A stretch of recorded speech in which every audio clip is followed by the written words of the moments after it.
Coming up at Inside 50 this week, the boys have a little bit of fun with Ace the Watermelon. We reveal the next moment in our 25-25 countdown, and we review the record-breaking victory against the Bulldogs. G'day fans, welcome to another episode of Inside 50. Ando, what a massive week around the club. What a result. Mate, huge result. Still can't believe it. Going to rattle off a few stats for you. What about biggest ever score against the Bullies? Okay, biggest winning margin ever against the Bullies. Oh, it's actually our third biggest winning margin in our history. And it's also our highest fourth quarter score we've ever kicked, 10 goals for. That's a good one. Unbelievable. Words from us just cannot do it justice. But I tell you who gave it a good crack. It was Dwayne Russell from the weekend. Check this out. Rolls it to Murphy and Dax. And that's been the tale of the Dogs. They've all been metaphorically dacked. Mouthguard hygiene. I know what you're saying. Finally, we're tackling the big issues in the AFL. Someone has to do it. And we're going to step up. What about this example on the weekend? West Coast defender Shannon Hearn chasing his opponent. Mouthguard pops out of the mouth, grabs it and continues chasing without breaking stride. For anyone that's had grass in their mouthguard, this is exceptional work from Bunga. Now, in reflection, let's have a look at this week's opponent, Collingwood Football Club. Now, Steele Sidebottom, he's kicked the goal. Where does he pull his mouthguard from? Where does he put it? Steele, what are you doing, mate? From his jocks. That's just wrong. Cannot be healthy down there, just quietly. Moving on, Eagle Vision happening this Sunday on Channel 7, 3 p.m. It's a cracking show. We got Lecker heading up with Chris Lewis for a kick and goals trip. Bit of an expose on midfielder Matty Rosa. And we got Masto taking on Rick the Rock in a goal kicking comp to celebrate Rick the Rock's 150th. Now, speaking of Rick the Rock, tune into Eagle Vision this weekend, 3 p.m. If you can tell us how many goals Rick the Rock kicks against Chris Marston in the goal kicking comp, we'll give you 2 tickets to our inaugural clash against the Gold Coast Suns next weekend. That's right, Inside 50 at westcoasteagles.com.au. Just write in. Now, Eagle Vision, we do like to sometimes steal segments from them, it's safe to say, and pass them off as our own, like now. Okay, we've got the first round of contestants for Ace the Watermelon. We've got Andrew Strike, Ryan Neitz and Anton Hamp. The rules are three boys are sitting about a metre and a half away from a watermelon. What their objective is to get the cards to flick into the watermelon to make it stick. The first one to do so is the winner of this round. We're going to have 3 rounds and each winner will go through to the final. So here we go. Are we ready? In 3, 1, 2, 3, go. Oh, he's dropping. Hampy. Oh, Hampy. Round 2, go.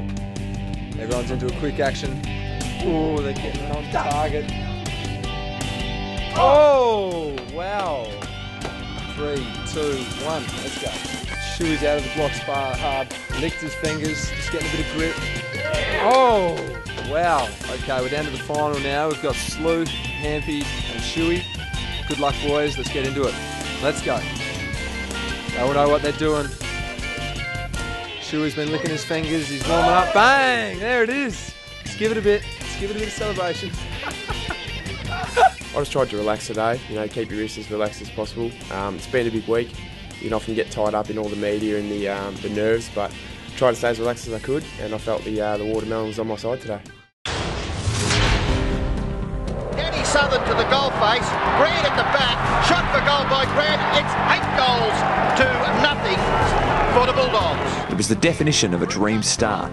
In round 10 of 1998, Footscray blew the Eagles out of the water in the first term, kicking 8 goals to none, and was on track for a record-setting score on the Wacker ground. Bulldogs, yeah, awesome start. We were shell-shocked. I think even the crowd was shell-shocked.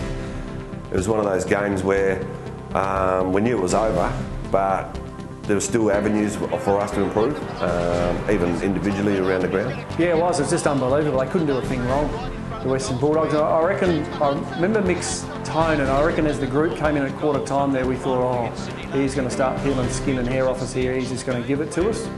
And he came out very calmly and just spoke about our structure, how we had to restructure that. We had to get our hands on the footy. I think he showed us stats like that, almost doubled us in stats and things like, and spoke very calmly.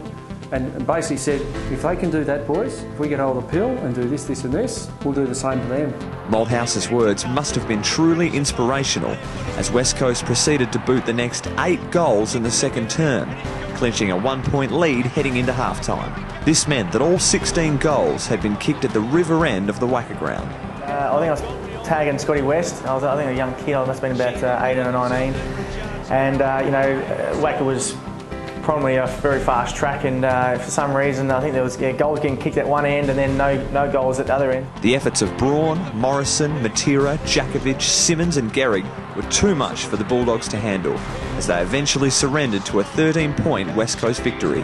The record still stands as equal fourth for the largest ever VFL-AFL comeback deficit of 48 points. Yeah, I do remember that very vividly, because it was one of those match-sealing goals I kicked in that second quarter. All of one of, I think, 27 goals I kicked in my career, but it was an inspirational one anyway. With you know, Chad Morrison and Fraser Gehrig popping up in the second half, or sorry, second term, it was just a great start for us to go in at half time, and our tails are up, our confidence are up, and yeah, and even after the game, the siren went, even the crowd couldn't believe it that we came back from 7-8 goals down. So for us, it was just one of those great moments. The re-signings of coach Mick Malthouse and Norm Smith medalist Dean Kemp during the week was just a prelude for West Coast supporters as they witnessed one of the greatest ever victories in the club's history. Okay, let's have a look at the teams this week. It's West Coast versus Collingwood at the MCG. It's our only game at the MCG this year. Okay, the ends for West Coast: Brad Shepherd, Andrew Gaff, and there's a new name there, Jacob Brennan. If it sounds familiar, it should. He's the son of Michael. Michael played, of course, 179 games, and he's a two-time premiership player. He's our #1 ticket holder for this year, so good luck to Jacob on the weekend if he gets in. Obviously, it's an extended bench. He's a 21-year-old strong rebounding halfback from East Fremantle. He's been rewarded for his great effort in the Waffle, so well done, Jacob. Good lad too. Going to touch on a couple of players that were just super impressive on the weekend.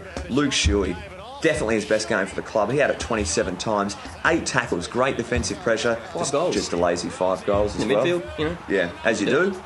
Learning from Wack, learning from Andrew Embley, I can say. 8 inside 50s as well, which was phenomenal. And we just wanted to mention a couple of pictures that got sent in during the week. This really had the staff just in stitches. This is from AJ Finkelstein. I hope I pronounced that correctly. Yeah. This is his Superman cape that he's going to wear to games. Made by his wife, just royal blue velvet material, if you don't mind. Great effort for the Superman cape. He was very impressed when he saw it. Snuggy-like, isn't it? Yeah, it was very good. What else you got? Mate, probably you're sitting there wondering, are these guys going to mention Josh Kennedy's effort on the weekend? Look, the man did kick 10 goals, so what we've decided to do is let's watch them all in one hit. Enjoy it. Let's check it out. Hey mate, great to be back for another week, commentating some goals. Man, I live for this stuff. Yeah, haven't done it since Lakers 12. Let's get it underway. Let's get onto it. How's Shuey going? Oh, another inside 50. Yeah, no, not many of them. That's a pretty good lead, to be honest. Lines up. Pretty easy one for JK. Yeah, just to start it off in the first minute of the game. Okay, good start. Who are we up? 2 goals up. Sammy Butts, great rebound there. Oh, here's Pritter. He'll go on inside 50. Yeah, loves them. Oh, that's poor defence. Tommy Williams, know where he was. Long day at the office for Tom Williams today. I agree. That's number 2. Stock standard. Well done, JK. Oh, who's that? Shuey, another inside 50. Don't adjust your sets. It is Luke Shuey again. Oh, how good is that? Oh, I'll just play on. Why wouldn't you? Yeah, snap around the body. When you got a snap like that. Notice he doesn't have the little stutter steps for No. the snap. Bang! No Ryan goal. Griffin. No goal here. I thought I'd just put it in because Had to include that. Griffin does taste the fury there, doesn't he? Still 7 minutes remaining in the first. Plenty of time. Will Schofield, that was great change of vision there. Big Willie style. Oh, Coxie. Hates a left foot kick, this bloke too, doesn't he? Unselfishly finds the man in the goal square. Oh, who's that? It is him. Oh, he's hit the goal umpire. Is that 4 in the first quarter? Scotty Selwood, a little bit of hand candy How there. good's his here, man? Oh, who is that? Oh, Who was jeez. that? Tom Williams. That was Williams, wasn't it? Again. Jeez, he's shocking. Gee, Rocket, move him. I would now. He's getting a touch up. It doesn't matter who you put on him when Wack's putting it on that side of you with a check with a he's, snap. He's put Markovic on him now, so this is the first he's going to get kicked on him. Yeah, good luck with you. Still in the first half. That's 6. 6 at half time. Yeah. Young Jack Darling, inside 50. Sends it deep. Oh, he just Lonely had feeling. position, didn't he? Lonely feeling there, that ball coming inside on your head. Who's that? He's 13? Oh, it's Luke Shuey. Just another one, isn't it? Oh, easy mark there. I think Dale Morris is on him now. Yeah, Third opponent for the day. It needs. Oh, Lynchy. Look, the forwards just waxing together. Stab. Piercing stab. They look after each other when they know they're getting close to double digits. How many's he kicked now? I've lost count. I don't even know. I think it's 9. Yeah. I can't believe Lecker makes him get number 10. I thought he'd be a bit nervous. I know, lace out too. Yeah, it's not bad. Silver service. All right, here we go. Okay, from the 50. I don't know if he's going to kick Lining this. up. What do you reckon? Bang. Good Oh, it connection. starts right. Oh, it's it's come back. Hey! Yeah, lazy 17 punters get around him too. Get round him.